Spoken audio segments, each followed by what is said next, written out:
Meu irmão me perguntou: por que suas coisas estão jogadas na garagem? O que você está fazendo aqui no frio? Meu marido o interrompeu, dizendo: essa casa agora é da minha mãe e da minha esposa. Elas precisam mais. Ó que meu irmão fez, depois deixou meu marido tremendo. Meu nome é Ângela, tenho 67 anos e nunca pensei que um dia contaria isso em voz alta. Sempre fui discreta. Sempre fui o tipo de mulher que segura o mundo nos braços para que ninguém ao meu redor perceba quando ele desaba. Mas naquela noite, ele desabou sobre mim. Tudo começou no exato momento em que ouvi a porta da garagem bater atrás de mim, enquanto o vento frio da noite cortava meus braços. Eu ainda segurava a mala aberta, minhas roupas espalhadas pelo chão de cimento. A luz fraca do poste refletia nas lágrimas que eu tentava esconder. E então ouvi a voz do meu irmão, Maurício, carregada de espanto e revolta. Ângela, por que suas coisas estão jogadas na garagem? O que você está fazendo aqui fora nesse frio? Eu não consegui responder. Minha garganta fechou como se alguém a segurasse por dentro. Ele olhou para mim, depois para minhas malas, depois para a porta da cozinha fechada. E naquele instante, ele entendeu algo que eu ainda não tinha coragem de admitir. Antes que eu pudesse abrir a boca, meu marido, Carlos, surgiu atrás dele. E com a frieza que só quem nunca amou de verdade consegue ter, ele disse: essa casa agora é da minha mãe e da minha esposa, Maurício. Elas precisam mais do espaço. A Ângela entende. Entende. Aquela palavra entrou em mim como uma lâmina. Maurício deu um passo para trás, sem acreditar. Eu vi o momento em que o olhar dele passou da confusão para a raiva. Uma raiva silenciosa, profunda, de irmão que sempre me protegeu quando pequena. Mas eu não queria que ele brigasse. Eu não queria ser mais um peso. Respirei fundo, tentando manter a compostura. Faziam 42 anos que eu vivia naquela casa. Não era só madeira e paredes, era o lugar onde eu criei meus filhos, onde eu costurei minhas primeiras cortinas, onde eu cantava baixinho todas as noites para espantar o medo do escuro. Era o único espaço do mundo que carregava meu cheiro, minha história, meus erros e minhas tentativas de acertar. Mas, depois que a mãe de Carlos ficou doente e veio morar conosco, tudo mudou. Cada canto que antes me pertencia foi sendo tomado, silenciosamente. Um móvel rearranjado, uma gaveta esvaziada, uma porta que passou a ser mantida fechada para mim. E eu fui encolhendo até caber apenas na negligência. Naquela noite, pela primeira vez, a casa cuspiu o meu nome. Maurício se abaixou e pegou uma das minhas blusas do chão. Ele a sacudiu, olhando para mim como se não acreditasse que aquela cena era real. Ele te colocou para fora, Ângela. Diz para mim que eu estou entendendo errado, mas eu não disse nada. Porque falar a verdade seria admitir que eu tinha deixado isso acontecer. Carlos cruzou os braços e fingiu calma, mas nos olhos dele havia algo duro, como uma decisão tomada e repetida tantas vezes dentro da própria cabeça que ele já não distinguia crueldade de lógica. Maurício, não faz drama. É temporário. Minha mãe precisa de um quarto só para ela. Você sabe como ela ficou depois da cirurgia. A Ângela vai ficar na garagem por uns dias. É até melhor. Lá tem espaço para as coisas dela. Como se eu fosse uma caixa velha. Maurício ficou imóvel por alguns segundos. O silêncio dele era tão pesado que parecia empurrar as paredes da garagem. Você colocou minha irmã para dormir no cimento? Carlos soltou um riso seco, irritado, quase impaciente. Não é para tanto. Tem o colchão dobrável lá atrás. A gente organiza depois. A gente organiza. Eu queria falar algo. Queria defender Carlos, dizer que era só uma fase difícil. Mas minha boca recusou o movimento. E quando olhei para meu irmão, olhos marejados, respiração agitada, percebi que ele estava prestes a fazer algo grande. Algo que mudaria tudo. Porque naquele instante, meu irmão ainda não tinha visto o bilhete que a sogra havia deixado sobre minhas coisas. O bilhete que dizia: lugar de velha é onde não atrapalha. E foi assim que começou a história que mudou minha vida para sempre. O papel dobrado em 4. Maurício se aproximou da mala caída. E quando ele viu o bilhete, o rosto dele ficou cinza. Ele pegou o papel, abriu devagar, como se tivesse medo do que estava escrito. Eu reconheci o bilhete imediatamente.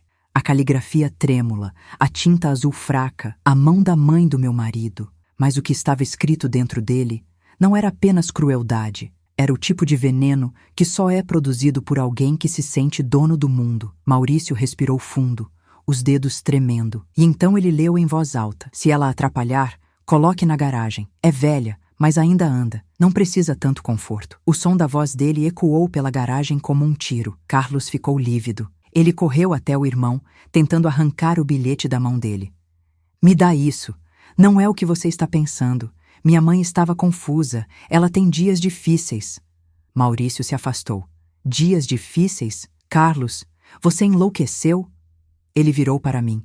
Ângela, isso aconteceu mais vezes? Ela já falou assim com você? E eu não consegui mentir. Apenas abaixei a cabeça. Maurício fechou os olhos como quem leva uma pedrada no peito. Você deixou que sua mãe tratasse a minha irmã como um objeto.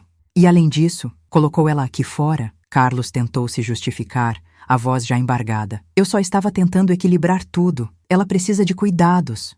E sua esposa também precisa, não precisa? Maurício gritou. Eu nunca tinha visto meu irmão levantar a voz daquele jeito.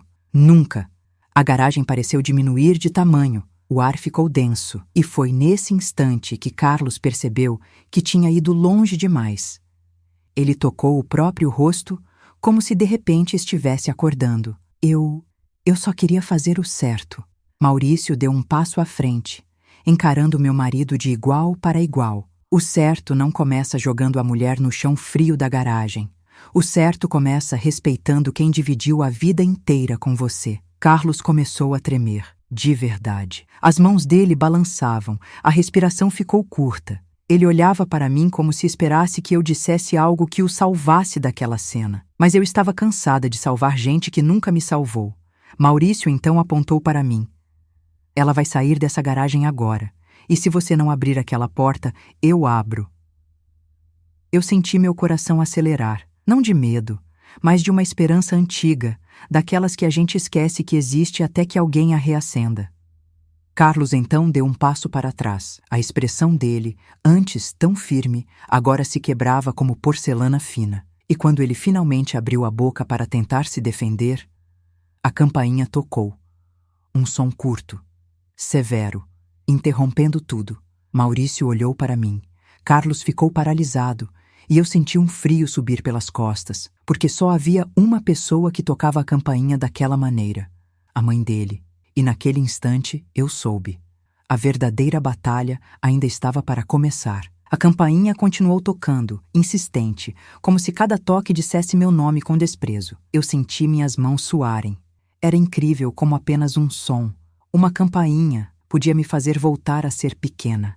Pequena como eu me sentia cada vez que a mãe de Carlos me olhava de cima para baixo, como se eu fosse um incômodo ambulante. Carlos respirou fundo e passou a mão no rosto. É ela, murmurou. Maurício cruzou os braços, firme. Ótimo. Assim ela pode explicar por que acha que minha irmã merece dormir no chão.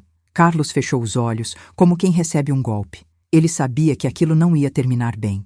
Sabia que a mãe dele, Dona Eunice, nunca recuava. Ela não pedia desculpas, não explicava, não hesitava.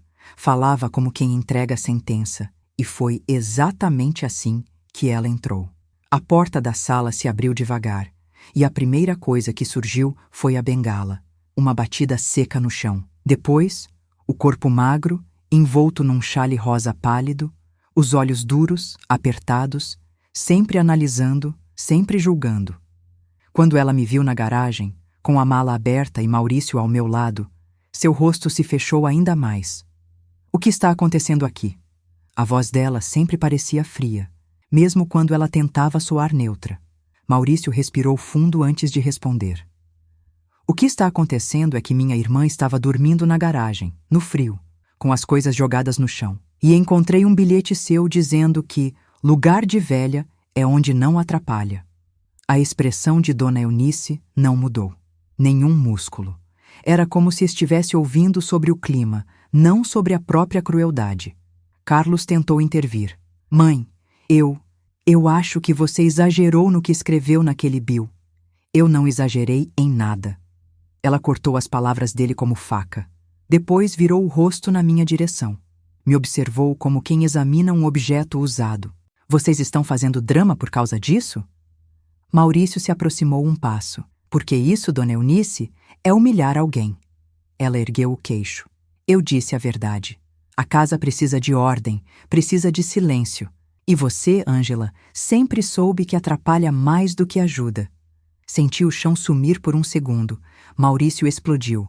A senhora não tem o direito de falar assim com ela. Tenho sim. Moro aqui agora. Preciso de tranquilidade e seu cunhado entende isso. Ela apontou para Carlos. E ali, diante do olhar dela, Carlos encolheu. Era impressionante. Aquele homem que já tinha sido meu companheiro, meu amigo, meu porto seguro, estava tremendo diante da própria mãe. Tremendo como um menino que tem medo de levar bronca. Tremendo, porque sabia que no fundo havia permitido tudo. Dona Eunice continuou. Eu não vou discutir. Essa casa é pequena. Eu preciso de um quarto só para mim. A Ângela pode ficar na garagem por alguns dias. O que isso tem de mais? Ela vive dizendo que gosta de organizar caixas e guardar coisas. Deixe-a na companhia delas. O sarcasmo dela era uma faca invisível. Maurício virou para mim. Você ouviu isso? Você ainda vai aceitar isso? E eu senti um nó no estômago. Porque parte de mim queria gritar, quebrar, fugir, mas outra parte, aquela parte que carregou décadas de silêncio, ainda hesitava. Sempre hesitei diante daquela mulher. Sempre senti que ela tinha o poder de me diminuir. Carlos finalmente abriu a boca. Mãe, acho que falamos coisas demais hoje. Vamos entrar, por favor. Mas ela foi mais rápida. Você não manda em mim, Carlos, e muito menos ela. Maurício colocou a mão no meu ombro, firme. Ângela, pega suas coisas. Você vai comigo. E foi nesse momento que Carlos começou a tremer mais forte. Ele sabia que, se eu fosse embora, não era só eu que estaria saindo daquela garagem. Era a verdade inteira saindo junto. Não, Maurício, ela não vai sair. A voz de Carlos saiu alta demais, alta até para ele mesmo. Todos se viraram. Inclusive Dona Eunice, que arqueou uma sobrancelha, surpresa com a ousadia tardia do filho. Maurício deu um passo para a frente. E por que não? Carlos respirou fundo, tentando recuperar o controle. Porque é a casa dela também. E nós estamos apenas tentando organizar as coisas. Eu não queria que chegasse a esse ponto.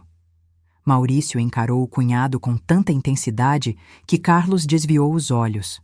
Você fez chegar nesse ponto. Silêncio. O vento entrava pela fresta da garagem e batia nas roupas espalhadas no chão, fazendo com que algumas peças tremulassem, como se pedissem socorro.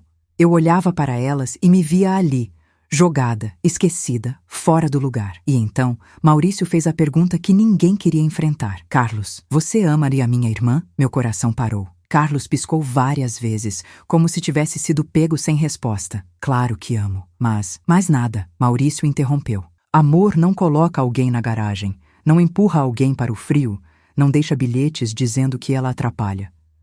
Carlos abriu e fechou as mãos, inquieto. Você não sabe como é conviver com alguém doente.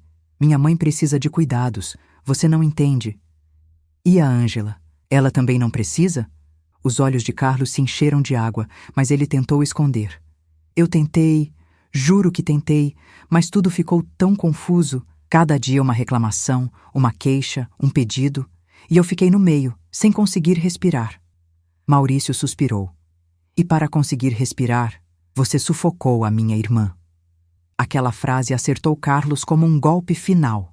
Ele levou a mão ao peito, sentou-se no degrau da garagem, a cabeça baixa, os ombros tremendo. Dona Eunice revirou os olhos. Chega de teatro, Carlos. Levante-se. Você não tem motivo nenhum para se sentir culpado. Maurício se virou para ela. A senhora calou a boca do seu próprio filho a vida inteira, né? Agora ele não sabe nem quando deve falar. Ela levantou a bengala indignada. Eu exijo respeito e eu exijo dignidade para minha irmã, ele respondeu. Então, ele olhou para mim. Ângela, pega suas coisas. Se você não sair agora, isso vai se repetir. Eles só vão aprender quando você parar de aceitar. Eu senti as pernas fraquejarem, porque aquela era a verdade que eu sempre evitei. O silêncio nunca me protegeu. Só me feriu mais devagar. Olhei para minhas roupas no chão. Olhei para Carlos, encolhido. Olhei para Dona Eunice, firme como uma parede. Olhei para Maurício, que ainda estendia a mão para mim. E percebi que aquela noite estava me oferecendo uma escolha que eu adiei por anos. Quando finalmente peguei a primeira peça de roupa e a coloquei na mala, O som do zíper ecoou pela garagem como um grito. Um grito meu. Um grito que eu nunca tinha emitido antes. Carlos levantou a cabeça. Ângela, não faz isso. Eu estava tremendo, mas respondi. Carlos, eu não fiz nada disso com você. Ele começou a chorar. E Dona Eunice, pela primeira vez, ficou sem palavras. Maurício sorriu de leve. É isso, vem comigo. Eu fechei a mala. Quando segurei a alça, senti uma força que eu achava que não tinha mais. Uma força antiga, enterrada, mas viva. E enquanto saíamos da garagem, um som ecoou atrás de nós. O som da bengala de Dona Eunice batendo no chão. Você vai se arrepender, Ângela. Mas, pela primeira vez em muitos anos, eu não acreditei nela. Senti que a noite estava apenas começando e que minha vida estava prestes a mudar de forma que ninguém imaginava. Se você gosta das nossas histórias e quer nos ajudar a continuar trazendo relatos como este, se inscreva no canal. Isso faz toda a diferença e mantém viva a nossa comunidade. Meu nome ainda é Ângela, mas naquela manhã eu já não era a mesma mulher que horas antes recolhia roupas molhadas de lágrimas na garagem. A madrugada tinha sido longa. Maurício, mesmo irritado, dirigiu devagar para que eu respirasse, mas a cada quilômetro meu coração parecia ficar mais pesado. Nenhuma mulher espera terminar seus dias em silêncio e num canto frio. Não depois de doar décadas de vida, de companheirismo, de cuidado, de paciência. Quando entramos na casa do meu irmão, senti um calor estranho subir pelo rosto. Era uma mistura de vergonha e alívio, como se eu estivesse pisando em um lugar que já me pertenceu um dia, antes de eu ter aprendido a me anular. Maurício colocou minha mala no chão da sala e disse: Fica tranquila, mana. Aqui você é gente, aqui você respira. Mas eu não sabia nem como se respirava direito. Meus pulmões pareciam pequenos, como se estivessem reaprendendo um gesto básico. Sentei-me devagar no sofá e a sala iluminada pela luz fraca do amanhecer me deu a sensação de que eu estava entrando numa vida nova, ainda desconhecida, ainda insegura, mas possível. O silêncio foi quebrado quando ele trouxe uma xícara de chá. Beba, você está gelada. Segurei a xícara com as duas mãos. O calor dela me fez tremer. Não era o frio do corpo, era o frio que vem de dentro. Quando o coração se parte e você descobre que estava remendando sua própria alma sem perceber que ela já não aguentava mais. Você não precisa voltar para lá, ele repetiu. E ali, naquele instante, uma pergunta se formou dentro de mim, ardendo como um ferro quente. Por que eu fiquei tanto tempo em silêncio? A resposta não veio fácil. Ela veio em ondas, lembranças, cenas, falas pequenas que eu sempre deixei passar, cedendo e cedendo, até que eu já não sabia mais onde eu terminava e onde começava a vontade dos outros. Enquanto bebia o chá, fiz algo que não fazia há décadas. Deixei minha mente viajar sem pedir permissão. Voltei aos primeiros anos do casamento. Eu e Carlos eram um casal simples, mas havia amor ali. Nós ríamos muito. Eu cozinhava enquanto ele me abraçava por trás, dizendo que o cheiro da comida era o cheiro da nossa casa. Eu acreditava nele. Acreditava em tudo. Acreditava até quando a mãe dele, mesmo lá nos primeiros anos, dizia que eu não era boa o suficiente. Eu achava que era apenas insegurança dela, que com o tempo ela se acostumaria. Mas o tempo não aproximou. O tempo cavou distância. E eu fui me afastando de mim para caber nas expectativas dos outros. Lembro do dia em que ela disse num almoço familiar: Carlos merece alguém que cuide dele como eu cuidei do pai dele. Essa menina é muito lenta, muito distraída. Carlos ficou calado. Aquele silêncio nunca me saiu da memória. Ali, percebi pela primeira vez que eu estava sozinha numa guerra que ninguém admitia existir. Mas eu segui. Segui porque achava que amor era resistência. Segui porque achava que casamento era sacrifício. Segui porque achava que silêncio era paz. E ali, na sala do Maurício, com um cobertor sobre os ombros e o sol nascendo devagar, eu percebi a verdade que levou 67 anos para aprender. Silêncio não é paz. Silêncio é abandono. E o primeiro abandono foi o meu. Maurício sentou-se ao meu lado. Você quer descansar um pouco? Eu quis dizer sim, mas a verdade é que eu não queria fechar os olhos. Toda vez que eu piscava, a imagem da garagem voltava. Minhas roupas espalhadas, o bilhete, a voz fria da mãe de Carlos ecoando, como se ela tivesse guardado aquela frase dentro de mim por décadas. Prefiro ficar acordada, respondi. Ele abriu um sorriso leve. Acordada está melhor do que adormecida numa vida que não te merece. Aquilo me cortou por dentro. Encostei a xícara na mesinha e deixei minhas mãos caírem no colo. As rugas dos meus dedos pareciam profundas naquela manhã, como se carregassem cada gesto de amor não retribuído. De repente, meu celular vibrou. Era uma mensagem da Carla, minha filha. Mãe, por que você saiu de casa? O pai está transtornado. Outra mensagem entrou segundos depois. O que houve? O que você fez? O que eu fiz? Sempre assim. Sempre a pergunta errada. Sempre a culpa sobre quem só tentou sobreviver. Maurício viu meu rosto mudar. É a Carla? Assenti. Ela acha que eu fiz alguma coisa. Maurício respirou fundo, tentando não se irritar. Você sempre foi o amortecedor deles, Ângela. Sempre levou a culpa para evitar briga. Está na hora deles verem quem realmente causou tudo. Eu respirei fundo, longo, demorado. Sabia que minhas escolhas daquela manhã iriam definir as próximas semanas, meses, talvez anos. Sabia que meus filhos, por mais adultos que fossem, ainda viviam no reflexo das histórias que o pai contava. Histórias onde ele sempre se colocava como o equilibrado, o sensato, o injustiçado. Mas pela primeira vez em muito tempo, eu não tinha medo da verdade. A casa do meu irmão cheirava a vida real, a acolhimento, a dignidade. Era estranho, depois de tantos anos, sentir que alguém estava do meu lado, sem exigir nada em troca. Maurício quebrou o silêncio outra vez. Hoje você não volta lá. Nem amanhã, nem depois. Só quando você quiser. E quando você for, não vai ser para se explicar. Vai ser para ser ouvida. Senti meus olhos marejarem. Mas dessa vez, não era tristeza. Era o corpo reconhecendo uma força antiga, como uma chama reacendendo dentro de um abrigo esquecido. Eu estava viva, e isso, por si só, era uma revolução. Mas a calmaria durou pouco, porque enquanto Maurício falava comigo, algo começou a acontecer no celular. Chamadas perdidas, mensagens, notificações uma após a outra. Carlos tinha entrado em desespero. Maurício pegou o aparelho da minha mão. Não atenda, não agora. Mas antes que ele colocasse o celular sobre a mesa, uma nova mensagem chegou. Uma que fez meu sangue gelar. Era da mãe de Carlos, e estava escrita assim: Você destruiu meu filho, e eu não vou deixar isso barato. Maurício leu o texto 2 vezes, e então ele se levantou. Não, isso aqui não vai ficar assim. E naquele momento, sem que eu soubesse, meu irmão estava prestes a tomar a atitude que colocaria Carlos de joelhos e mudaria absolutamente tudo que viria a seguir. Maurício caminhava de um lado para o outro da sala, segurando meu celular como se estivesse segurando uma prova de crime. O rosto dele estava vermelho, a respiração pesada, e cada vez que ele olhava para a tela, parecia que mais alguma coisa dentro dele se rompia. Eu apenas observava. Sentada no sofá, com o cobertor ainda sobre os ombros, percebi que fazia anos, décadas, que eu não via alguém se indignar por mim. Indignação. É estranho como essa palavra parecia não me pertencer. Eu sempre aceitei tudo, sempre cedi. Sempre dei espaço para que todos ao meu redor crescessem, mesmo que isso significasse que eu encolhesse. Mas agora, meu irmão tremia por mim.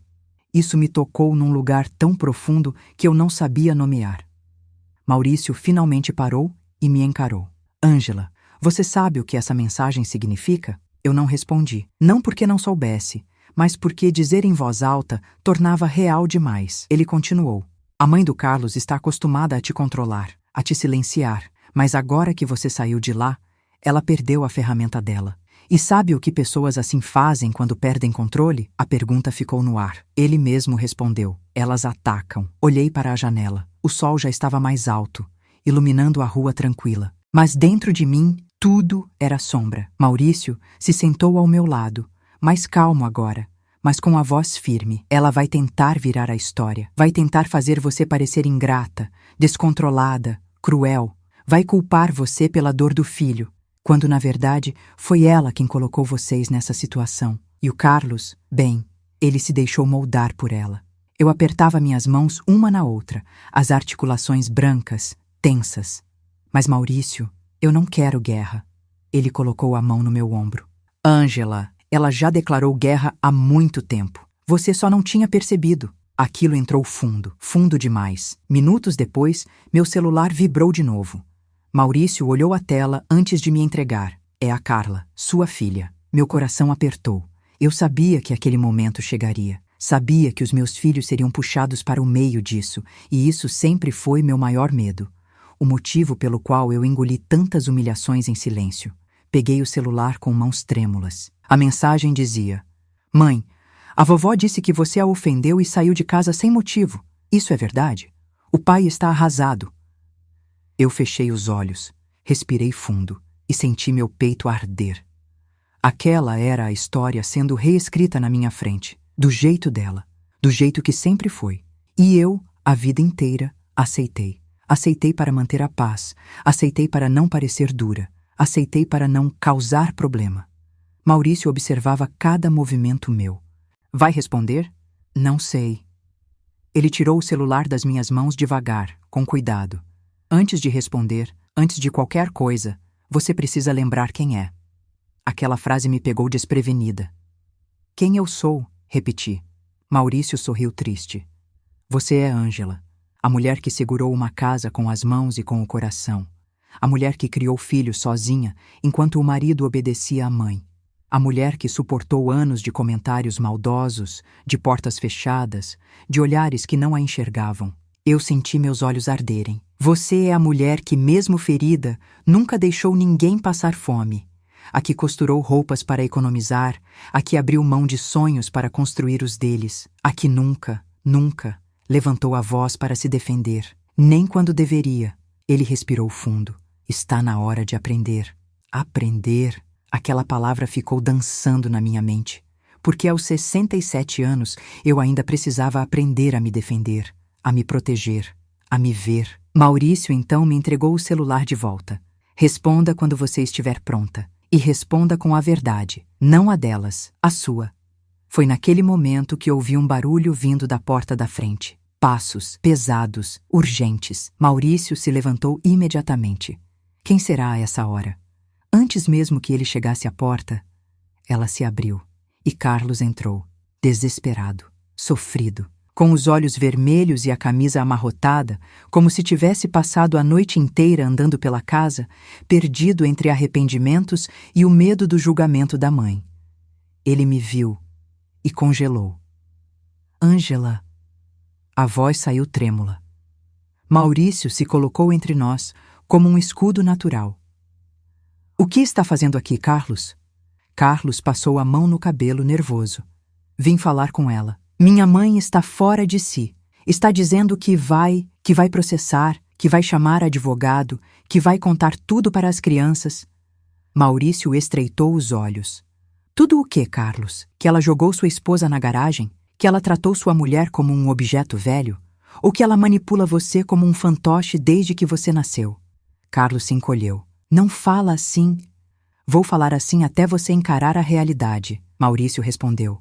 O silêncio ficou pesado. Tão pesado que mal podíamos respirar. Carlos então me olhou, e pela primeira vez em muitos anos, eu vi o homem que ele tinha sido um dia. O homem que me amou, o homem que sonhou comigo, o homem que jurou me proteger, antes que a mãe dele tomasse cada espaço da vida dele. Ângela, por favor, volta para casa. A gente resolve tudo. Eu reorganizo o quarto. Eu dou um jeito. Eu me levantei devagar. Cada articulação doía, mas era uma dor antiga, que agora subia à superfície. Carlos, ele deu um passo para mim. Eu errei, Ângela. Eu sei. Eu perdi o controle. Eu deixei minha mãe mandar demais. Maurício cruzou os braços. Deixou? Carlos, ela dirige sua vida. Você apenas obedece. Carlos ignorou o comentário e continuou olhando para mim. Mas eu quero consertar. Quero mesmo. Eu respirei fundo, muito fundo, porque aquele momento não era sobre o que Carlos queria, era sobre o que eu precisava. E pela primeira vez, a minha necessidade vinha antes da culpa. Carlos, eu disse com a voz firme, mesmo que baixa, eu não vou voltar hoje. Ele arregalou os olhos. Mas por quê? E então, sem tremer, sem baixar a cabeça, sem pedir desculpas, eu respondi, porque hoje eu preciso me escutar. Carlos ficou pálido. Maurício colocou a mão no meu ombro, orgulhoso, e naquele instante, exatamente naquele segundo, algo se partiu dentro do Carlos, algo profundo, algo que ele nunca admitiu existir.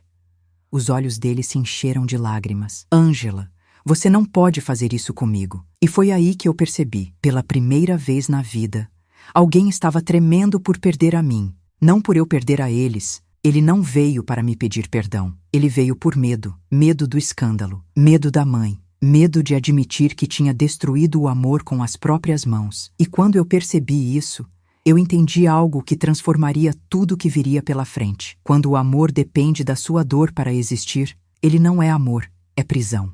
Carlos caiu de joelhos. Literalmente. As mãos no chão, o corpo dobrado, a voz quebrada. Por favor, Ângela, não me abandona.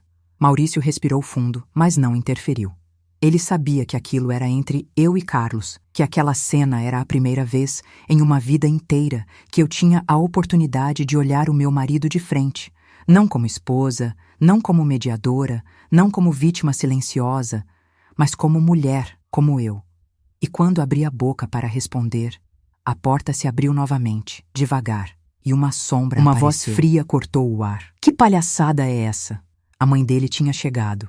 E o que ela faria naquele momento mudaria completamente o rumo da história. A porta se abriu num estalo seco, e a primeira coisa que entrou não foi a bengala, foi o ar. Um ar pesado, ocupado, dominador. O tipo de presença que antecede tempestades e destrói telhados frágeis. Dona Eunice surgiu no batente com o chale amarrotado, o cabelo preso às pressas e os olhos estreitos, cortantes, como lâminas afiadas. Ela não olhou para mim, não olhou para Maurício, não olhou sequer para o ambiente que não lhe pertencia. Ela só tinha olhos para o filho, ajoelhado no chão. E quando viu Carlos ali, entregue, despido de orgulho, um tremor percorreu o rosto dela. Um tremor de raiva, de fúria, de ultraje, como se ver o próprio filho vulnerável fosse para ela uma ofensa pessoal. Levanta daí agora, Carlos. A voz dela parecia um tapa. Carlos ergueu o rosto, ainda com lágrimas presas nos cílios. Mãe, por favor, deixe eu falar com a Ângela. Maurício deu um passo à frente, bloqueando parte da sala para impedir que ela se aproximasse demais. A senhora não pode entrar na casa dos outros desse jeito. Ela o ignorou com a frieza de quem sempre acreditou que o mundo deve abrir espaço quando ela passa. Eu vim buscar meu filho. Essa situação ridícula já durou tempo demais. Olhou para Carlos outra vez. Levanta, agora. Carlos tentou se apoiar no sofá, mas sua mão escorregou. Ele estava trêmulo, abalado, e pela primeira vez eu percebi algo que nunca tinha enxergado com clareza. Ele não tinha estrutura emocional própria. A mãe era sua coluna, sua bússola, sua autoridade e sua prisão.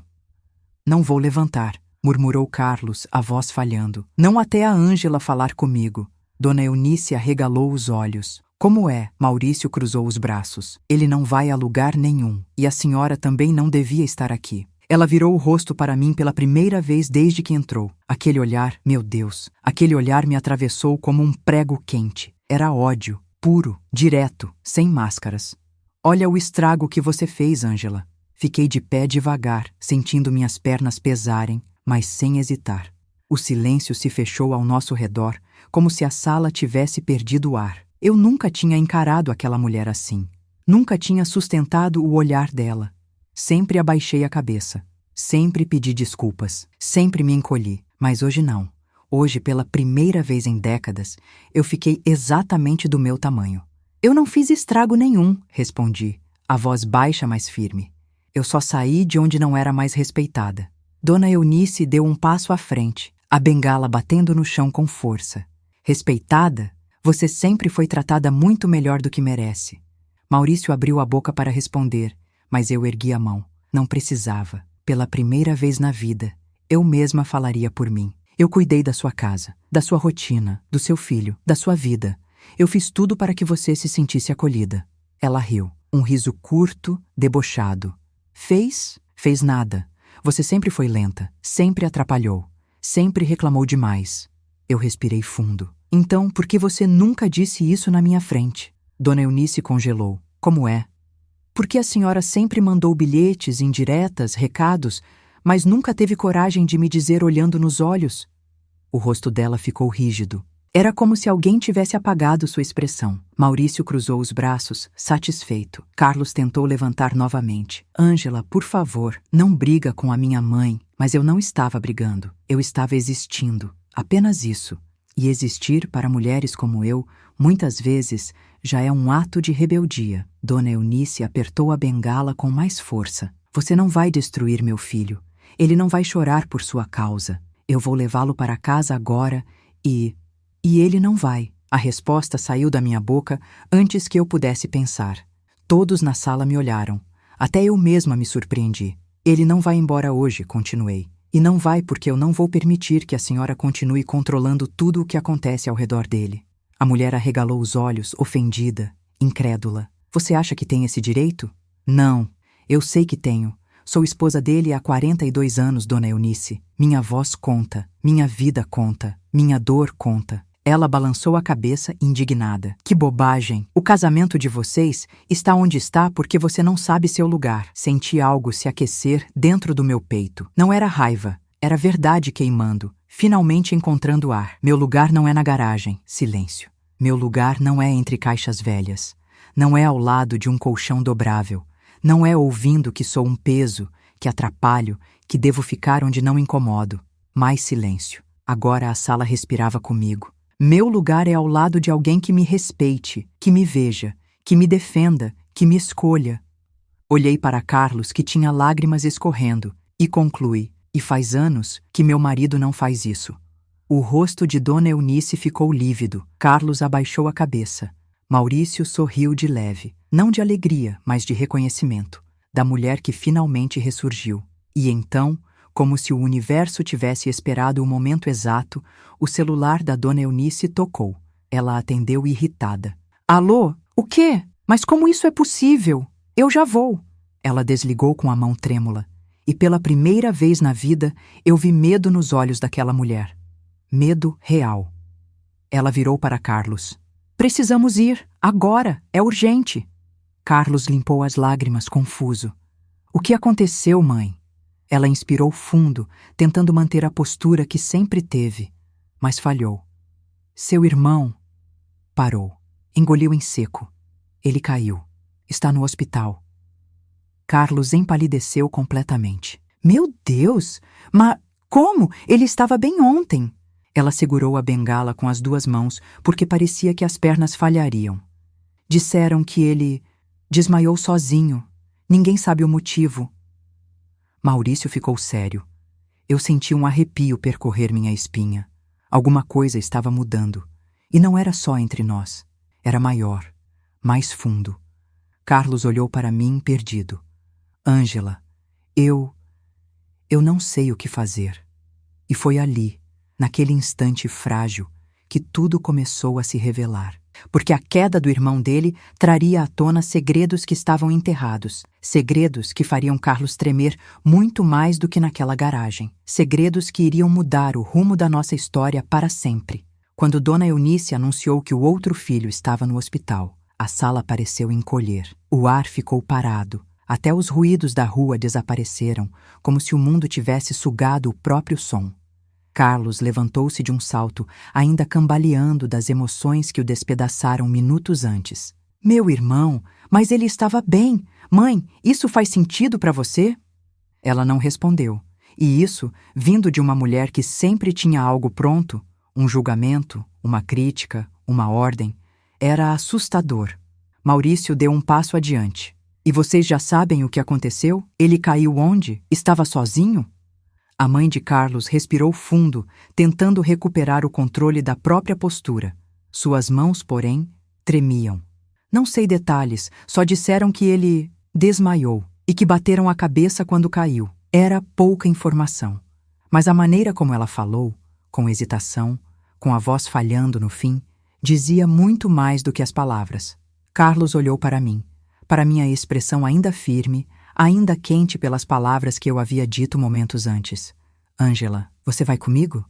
A pergunta me atingiu, não por causa dele, mas porque era a primeira vez em muito tempo que Carlos me pedia algo sem a sombra da mãe atrás. Antes que eu pudesse responder, Dona Eunice interrompeu. Ela? Pra quê? Ela colocou a mão na minha direção como se apontasse para um móvel deslocado. Você acha mesmo que é apropriado levar essa mulher? Ela causou escândalo, colocou você de joelhos como um menino. É culpa dela você estar assim, Carlos. Você está fraco, vulnerável, suscetível. Ela sempre te fez mal. Maurício estalou a língua, indignado. A senhora realmente acredita no que fala? Ela virou-se para ele, erguendo o queixo como um pavão ferido. Cale-se. Isso não é da sua conta. Maurício sorriu. Aquele sorriso irônico, lento, que anuncia tempestade. Quando vocês jogam minha irmã na garagem, vira da minha conta sim. Carlos ergueu as mãos frustrado. Por favor, não agora. Meu irmão pode estar entre a vida e a morte. Todos silenciaram. Era verdade. A situação tinha passado de pessoal para grave em um piscar. Carlos respirava rápido, o rosto ainda marcado pelas lágrimas, a camisa amassada. Ele balançava o corpo, tentando decidir, tentando entender onde se apoiar. Então, finalmente, ele me olhou. Direto, sem a mãe entre nós. Ângela, você vai comigo, por favor?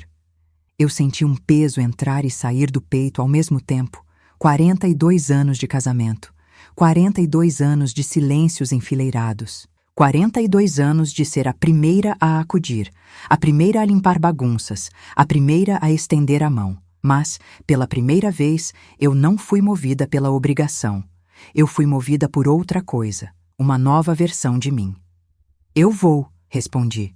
Dona Eunice soltou um suspiro indignado, mas não teve coragem de dizer mais nada. Talvez porque, por um segundo, ela percebeu que não tinha mais domínio absoluto sobre aquela cena. Maurício caminhou comigo até a porta. Vai com calma, não deixe ninguém falar por você. E lembra do que eu disse, sua voz vale. Assenti. E antes de sairmos, ele completou. Se algo acontecer, me liga. Mesmo que seja só para eu te lembrar que você não tá mais sozinha. Essas palavras ficaram pulsando dentro de mim enquanto seguíamos para o carro de Carlos. O caminho até o hospital foi silencioso no começo, mas era um silêncio diferente do que sempre existiu entre nós. Não era o silêncio pesado que eu preenchia sozinha. Era silêncio de quem estava tentando não desmoronar. Carlos dirigia devagar, o rosto rígido. Do nada, ele murmurou. Meu irmão nunca desmaiou assim. Nunca. Isso tem algo estranho. Eu virei o rosto na direção dele. O que você acha que pode ter acontecido? Ele engoliu seco. A mãe. Ontem, eles discutiram. Aquela frase acendeu algo dentro de mim. Um alerta. Discutiram por quê? Carlos fechou os olhos por um segundo, como se o peso da lembrança caísse sobre ele. Por minha causa. Meu estômago revirou. Ele continuou. Meu irmão disse para ela parar de interferir na nossa vida. Disse que ela estava destruindo o nosso casamento. E ela se exaltou, começou a gritar com ele. Gritar como? Carlos fez uma curva, respirando fundo. Da pior forma, como ela faz comigo, como sempre fez. Ele tentou manter a calma, mas ela sabe exatamente onde ferir.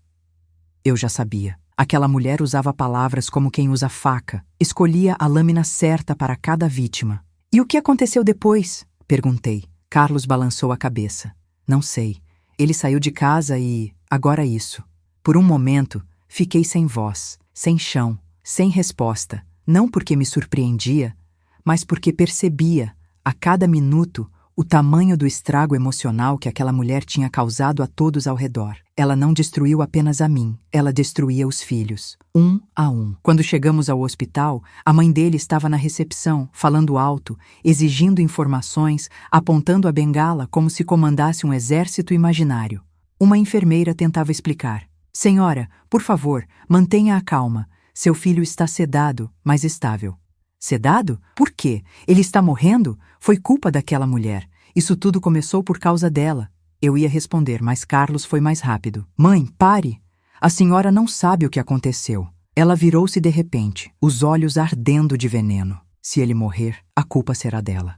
E apontou a bengala na minha direção. Aquela acusação cortou o ar. Eu não me movi, não recuei, não chorei. Apenas disse, não coloque sua culpa nos outros. Carlos a encarou assustado. Que culpa? Ela rebateu. E eu respondi com calma. A culpa por tudo o que a senhora destruiu. A expressão dela se partiu por um segundo. Só um segundo, antes de virar pedra novamente. E então, a porta da UTI se abriu. Um médico chamou. Família do Sr. Roberto, podemos conversar. E todos nós sabíamos. A partir daquele instante, nada mais seria como antes. O médico era um homem magro, de rosto cansado, óculos escorregando pelo nariz. A expressão dele não era urgente, mas também não era leve. Era a expressão de quem carrega notícias que mudam famílias. Ele nos conduziu até uma sala reservada, pequena, com uma mesa de plástico e 2 cadeiras tortas. Aquelas salas onde o silêncio sempre chega primeiro, que a dor. Carlos entrou apressado. Dona Eunice veio atrás, batendo a bengala no chão como se cada passo fosse um protesto. Eu fiquei por último, porque meu corpo não se movia com a mesma velocidade da minha alma. Quando a porta fechou, o médico abriu uma pasta e começou devagar. Senhora Eunice, senhor Carlos, e imagino, a esposa de um de vocês? Antes que Carlos respondesse, Dona Eunice cortou. Ela não faz parte da família direta. Não tem por que estar aqui. Eu respirei fundo para não me afetar. O médico ergueu os olhos com gentileza. Ela está aqui. Isso já é suficiente. Era impressionante como algumas pessoas conseguiam, em 2 frases, desfazer o nó que outras criavam a vida inteira. Ele continuou. Seu Roberto teve um episódio de síncope, um desmaio profundo. Bateu a cabeça na queda, mas não houve traumatismo grave. Ele está estável. Carlos soltou o ar que prendia no peito. Graças a Deus. Mas o médico levantou a mão. Porém, encontramos algo que precisa ser discutido com vocês. A sala ficou gelada. Até a respiração de Dona Eunice parou. O médico folheou mais uma vez a pasta e disse: havia níveis muito altos de cortisol no sangue, muito acima do normal. Carlos franziu a testa. Cortisol? Isso não é estresse? O médico assentiu. Sim, mas níveis tão altos assim só aparecem em pessoas sob estresse emocional prolongado, muito prolongado. Ele olhou para nós um por um. Parece que Roberto estava vivendo sob forte pressão psicológica. A mão de Carlos deslizou até a testa. Meu Deus! Dona Eunice forçou um riso indignado. Isso é ridículo. Meu filho sempre foi sensível demais. Drama puro. O médico não sorriu, nem piscou. A senhora é a mãe dele? Sou. Então permita-me dizer com todo respeito, seu filho não sofreu um simples drama. O corpo dele entrou em colapso por exaustão emocional. Isso não é invenção, não é frescura, é colapso. A cada palavra do médico, eu via o rosto de Carlos murchar, como uma folha seca que percebe tarde demais que perdeu a raiz. E, de repente, o médico adicionou. Mais uma coisa, o ar ficou mais pesado. Ele mencionou, antes de perder a consciência, que vinha sendo pressionado, sobrecarregado, desqualificado.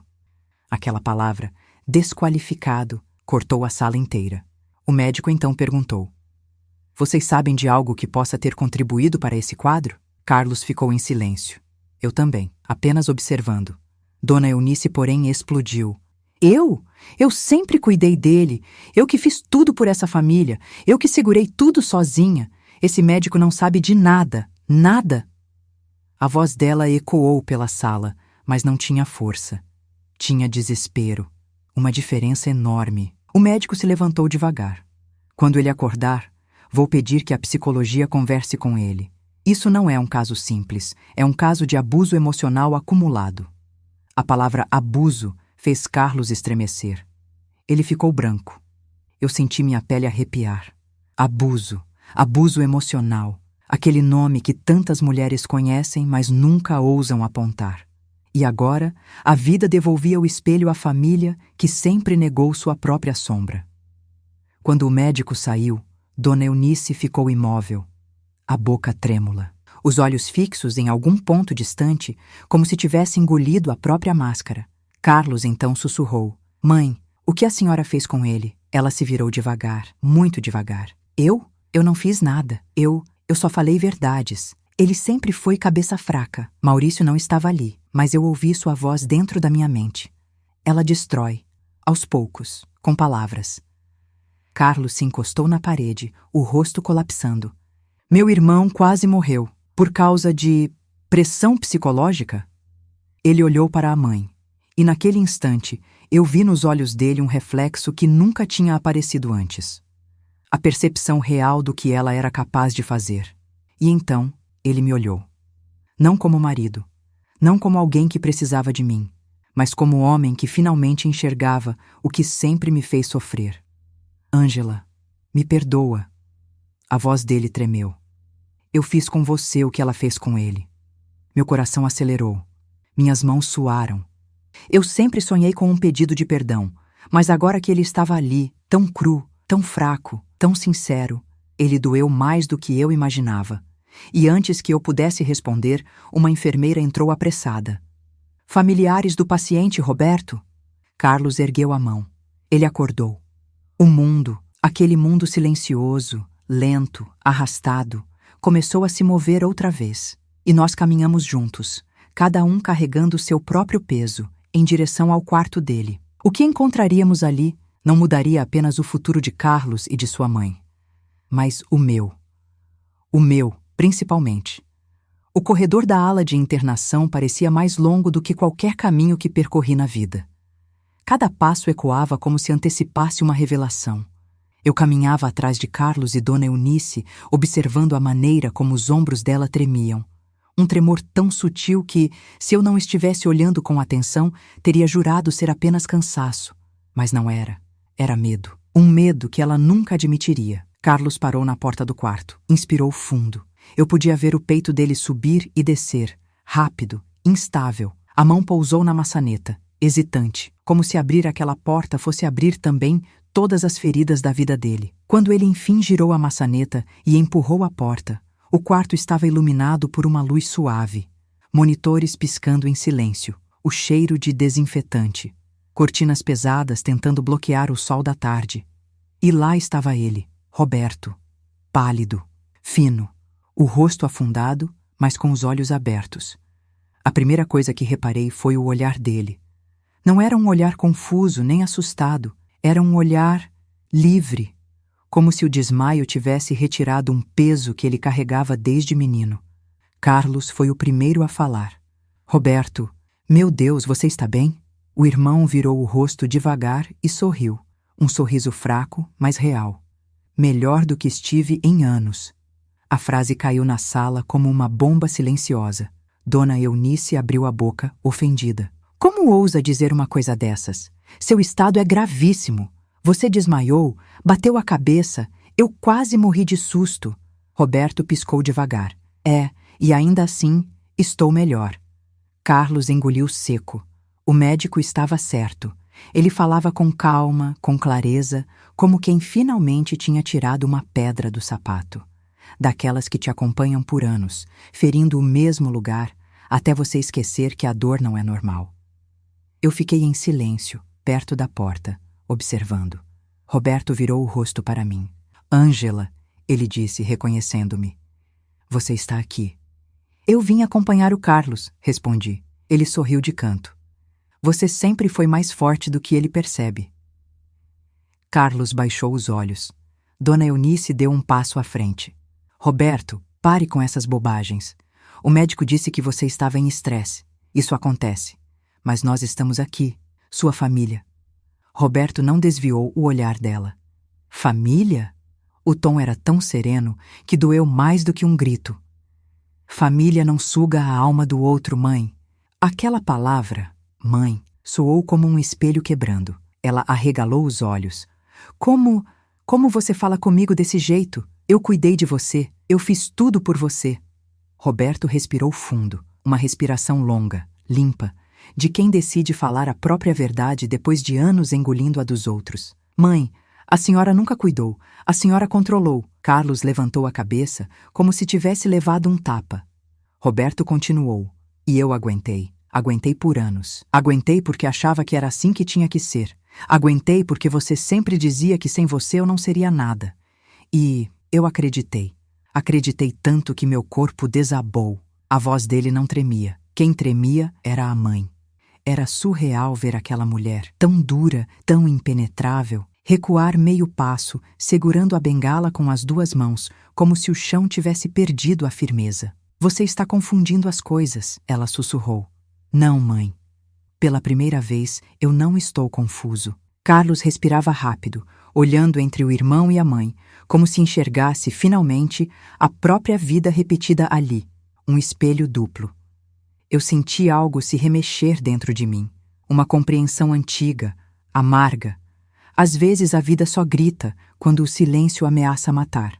Roberto virou o rosto para mim outra vez. Eu vi o que ela fez com você também, Ângela. De perto, em silêncio, a vida toda. Meu coração acelerou. Eu nunca tive coragem de falar, ele continuou, porque eu também estava preso.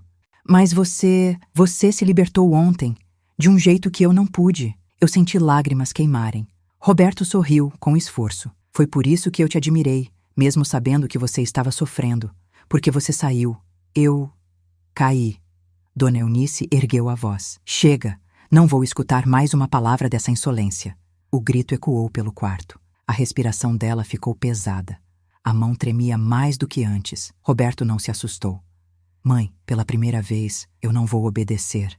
Silêncio. Profundo. A sala inteira parecia conter o ar.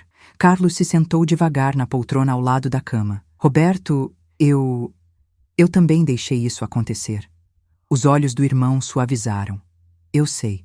Você sempre foi mais fraco do que admitia. Carlos chorou ali mesmo, sem pedir licença. E então, Roberto completou. Mas você ainda pode ser diferente. A Ângela está tentando. Você pode tentar também. Aqueles olhos, os de Roberto, cansados e brilhantes, pousaram sobre mim como se entendessem tudo o que eu nunca disse em voz alta. A mãe dele, porém, colocou a bengala no chão com força. Então é isso? Vocês três contra mim? Depois de tudo o que fiz? Depois de eu sacrificar minha vida inteira por vocês? Roberto respondeu com uma calma que cortava mais do que qualquer grito. Mãe, sacrificar a vida dos outros não é sacrifício. Ela recuou mais um passo. O rosto trincou. E então, pela primeira vez desde que a conheci, ela chorou. Mas não era um choro bonito. Era um choro desesperado, de quem vê o controle escorrendo pelos dedos. Carlos tentou se aproximar. Mãe, por favor. Mas ela ergueu a mão. Não. Não encosta em mim. Vocês me traíram. E mancando, respirando com dificuldade, ela saiu do quarto. Carlos ficou paralisado. Roberto fechou os olhos e eu senti um arrepio percorrer minha espinha. Aquela mulher, tão acostumada a mandar, controlar, manipular, não ia aceitar essa derrota facilmente. E o que viria depois não seria simples, porque quando alguém perde o poder pelo qual vive, faz qualquer coisa para recuperá-lo. E eu sabia, no fundo da alma, que aquela noite ainda não tinha terminado. A história estava prestes a virar, e eu, agora mais do que nunca, precisava estar pronta para escolher o meu próprio destino. O corredor do hospital parecia mais frio depois que Dona Eunice saiu batendo a bengala contra o chão. O som ecoava pela ala como se anunciasse uma tempestade prestes a cair, uma tempestade que eu já conhecia bem demais. Carlos permaneceu sentado, as mãos cobrindo o rosto, os ombros tremendo. Roberto fechou os olhos, cansado, respirando devagar como quem tenta segurar o próprio corpo dentro da vida. E eu fiquei ali de pé, na porta do quarto, sentindo que aquele momento não era apenas sobre eles. Era sobre mim. Era sobre todas as vezes que eu silenciei minha dor para não atrapalhar ninguém. Sobre todas as vezes que eu deixei o mundo me empurrar para os cantos, para as bordas, para os espaços pequenos onde ninguém me via. Era sobre a garagem. Aquele cimento frio ainda estava na minha pele. O médico voltou alguns minutos depois, explicando que Roberto precisava descansar, mas estava estável. Saímos devagar do quarto. Carlos caminhava como quem carrega o próprio peso e o de mais 3 vidas nas costas. Quando chegamos ao saguão, ele se sentou num dos bancos de plástico e finalmente me olhou. Não como marido que espera compreensão, não como homem desesperado, mas como alguém que, pela primeira vez, via a própria culpa inteira. Ângela, o que eu fiz com você? A pergunta dele não era teatral, não era estratégia, era dor. E num gesto que não combinava com os anos de submissão que vivi, eu sentei ao lado dele, mas não para consolá-lo, para dizer a verdade. Você deixou de me amar quando começou a me obedecer menos do que obedecia sua mãe. Ele fechou os olhos, apertando as pálpebras. Eu continuei. Eu fui me encolhendo para caber na vida de vocês, Carlos. Eu virei sombra. E o pior foi que você nem percebeu. O rosto dele se contraiu. Eu achava que estava fazendo o certo. E eu achava que silêncio era paz. Mas não era. Era apagamento. Carlos respirou fundo. Eu fui covarde. As palavras dele saíram baixas, mas cortantes. Eu deixei ela entrar entre nós. Eu deixei ela te diminuir. Eu deixei você sair da própria casa. Eu deixei sua mala ir parar na garagem. Eu deixei. Ele repetia, eu deixei, como quem confessa pecados antigos. E pela primeira vez em anos, eu não chorei por ele. Eu chorei por mim. Por tudo o que deixei acontecer. Ele colocou a mão sobre a minha, hesitante. Eu posso mudar, Ângela. Eu quero mudar. Eu preciso mudar. Eu retirei minha mão devagar, não por raiva, mas por consciência. Carlos, amor não vive de mudança prometida. Vive de atitude. E eu ainda não sei se consigo confiar. Ele ficou imóvel. Então, o que você quer fazer? Eu respirei fundo. Olhei para o chão, para o corredor, para a porta por onde Dona Eunice desaparecera minutos antes, levando consigo décadas de medo escondido. E então respondi, eu quero me ouvir. Quero aprender a existir sem pedir permissão. Quero dormir sem esperar o próximo ataque, o próximo bilhete, a próxima humilhação. Carlos baixou a cabeça. Isso significa que você vai embora? E pela primeira vez, eu disse a frase que perseguiu meus pensamentos por anos. Eu vou embora. De nós, Carlos. Por enquanto. A expressão dele se desfez. Seus olhos se encheram. A respiração ficou curta. Mas, e tudo o que construímos? Eu sorri triste. A gente construiu uma casa cheia de silêncio.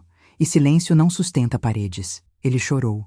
Um choro contido, mordido, doído. Eu não queria te perder. E eu respondi, você me perdeu, muito antes de eu ir para a garagem. Só não percebeu. Silêncio. Um silêncio que pela primeira vez não doeu. Era um silêncio meu. Um silêncio que dizia, eu existo, eu importo, eu mereço. Quando finalmente saímos do hospital, o céu estava carregado de nuvens, prestes a desabar. Maurício me esperava na calçada, encostado no carro, os braços cruzados, o olhar preocupado. E então? Perguntou. Eu respirei fundo. Eu escolhi voltar comigo. Ele sorriu de um jeito que não era alegria, mas reconhecimento. Finalmente, entramos no carro. Carlos ficou do lado de fora, parado, olhando para mim como quem olha para um retrato antigo. Algo que já foi precioso, mas que não pertence mais ao presente. A chuva começou a cair, grossa, pesada. E foi ali, naquele instante, quando a primeira gota tocou o vidro do carro, que eu senti. Senti algo nascer dentro de mim, algo que eu não sabia mais que existia. Liberdade. Mas uma liberdade calma, madura, de mulher que viveu o suficiente para saber que ainda dá tempo de se reconstruir, mesmo com rugas, mesmo com cicatrizes, mesmo depois de 67 anos sendo coadjuvante. Maurício começou a dirigir. Eu encostei a cabeça no vidro. A cidade passava borrada pela chuva. E dentro do meu peito, pela primeira vez desde menina, eu ouvi minha própria voz dizer, agora é a minha vez. Eu não sabia exatamente o que viria, mas sabia o que não voltaria. A garagem, a humilhação, o silêncio. Aquela noite marcou o fim de uma vida e o começo de outra. Uma vida onde, finalmente, eu deixaria de me apagar para acender os outros. Uma vida onde eu me escolheria, mesmo que isso custasse tudo o que um dia pensei ser amor. E eu estava pronta. Mais pronta do que imaginava. Quando acordei no dia seguinte, o céu ainda estava cinza. A chuva tinha parado, mas o cheiro de terra molhada estava por toda parte. Aquele cheiro que sempre anuncia mudança. Dormir na casa do Maurício foi estranho no primeiro instante, mas depois virou um abraço. O silêncio ali não machucava. Era silêncio de paz, não de opressão. Levantei devagar, sentindo meus pés tocarem o chão como se tocassem um mundo novo. Maurício já estava acordado, sentado na mesa da cozinha, lendo um jornal velho que ele nunca lia. Era só uma desculpa para não parecer preocupado demais comigo. Dormiu bem? Ele perguntou, sem erguer os olhos. Dormir? Eu dormi, mas acho que pela primeira vez em anos, eu não acordei com medo. Ele abaixou o jornal, sorriso leve, orgulhoso. É assim que começa, Ângela. A vida, quando é nossa de verdade, começa no pequeno. Eu me sentei e ele colocou uma xícara de café quente na minha frente. O cheiro me trouxe lembranças de décadas atrás, de quando eu sonhava com uma vida simples, bonita, leve. Eu tive pedaços dela, sim, mas depois fui me perdendo. Ou melhor, Fui permitindo que me empurrassem para fora de mim mesma. O telefone tocou. Maurício levantou a sobrancelha. É o Carlos? Peguei o celular. Olhei a tela. Era a Carla, minha filha. O coração apertou, porque eu sabia que aquela conversa seria mais difícil do que qualquer discussão com Dona Eunice. Os filhos sempre doem mais. Atendi. Mãe? Por favor, diz que você está bem. O pai voltou para casa tarde, chorou a noite toda. A vovó está transtornada. O que está acontecendo? Respirei fundo. Filha, eu precisava sair. Sair? Por quê? A vovó disse que você surtou, que brigou com ela, que abandonou o pai. Eu fechei os olhos e percebi como histórias são fáceis de serem distorcidas por quem nunca te enxergou. Carla, meu amor, nem tudo o que você ouviu é verdade. Ela silenciou. Então me explica. Sem raiva, sem grito, sem dramatização. Expliquei como a garagem não foi acidente, como anos de pequenas humilhações viraram um mar de dor, como o amor pede respeito, e como eu perdi o meu dentro de uma casa que ajudei a construir. Expliquei que eu não estava indo embora da família. Eu estava indo embora da dor. Quando terminei, Carla chorava do outro lado. Mãe, eu não sabia. Eu juro. Eu achava que a senhora era forte demais para essas coisas. Sorri triste. Até mulheres fortes quebram, filha. Só quebram em silêncio. Ela murmurou. Mãe, me perdoa por não te ver. E aquela frase me curou de um jeito que nem 10 anos de terapia fariam. Eu te perdoo, respondi. Depois disso, falamos mais um pouco. E quando desliguei, senti que uma parte da minha alma tinha voltado pro lugar. Maurício cruzou os braços, satisfeito. E então, foi ruim? Não, respondi. Foi necessário. Ele apertou meu ombro. Hoje, você renasceu. Passei o dia inteiro refletindo, caminhando, respirando como se estivesse reaprendendo a existir. À tarde, recebi uma mensagem inesperada. Era Carlos. Ele escreveu: quero conversar, quando você achar que é a hora. Pela primeira vez, ele não mandou uma ordem, nem um apelo, nem culpa. Apenas uma frase, simples, humana. Demorei alguns minutos para responder. Escrevi apenas: não hoje, mas vou te ouvir quando eu estiver pronta. E desliguei o celular. Eu estava fugindo dele. E isso vinha primeiro. No fim da tarde, sentei na varanda. O sol começava a romper as nuvens, abrindo um clarão tímido no horizonte. A luz tocou minhas mãos, minhas rugas, minha história inteira. E ali, olhando para aquele céu que finalmente respirava, eu entendi algo com a clareza de quem viveu o bastante para reconhecer verdades profundas. Eu não precisava recomeçar jovem. Eu precisava recomeçar consciente. Eu tinha 67 anos. E ainda assim, pela primeira vez, eu sentia que estava vendo a vida de frente. Não de canto. Não pela fresta da porta. Não pela sombra da garagem. De frente, completa e inteira. À noite, Maurício trouxe 2 mantas e sentou ao meu lado. Maninha, o que você vai fazer daqui para frente? Olhei para o céu completamente limpo agora, como se até Deus tivesse esfregado as nuvens para que eu conseguisse ver meu próprio caminho. Eu vou viver, Maurício. Agora, eu vou viver. Ele sorriu. Você merece. E eu senti, lá dentro, onde antes só doía, algo finalmente florescer. Uma paz que não era empréstimo de ninguém. Era minha. E aqui termina o capítulo mais difícil da minha vida, mas também o mais precioso, porque foi o capítulo onde eu entendi que amar não é desaparecer, respeito não se pede, se exige. E liberdade, minha filha, não tem idade. Eu encontrei a minha dentro de uma garagem fria, e o que eu fiz com ela depois mudou tudo. Obrigada por ouvir minha história até o fim. Se você está aqui comigo, lendo estas últimas palavras, saiba que seu apoio é um abraço. Inscreva-se no canal, deixe seu comentário, compartilhe essa história. Isso nos ajuda a continuar trazendo relatos que aquecem, transformam e iluminam vidas. Histórias reais, de mulheres reais, que finalmente aprenderam a existir. De coração, muito obrigada.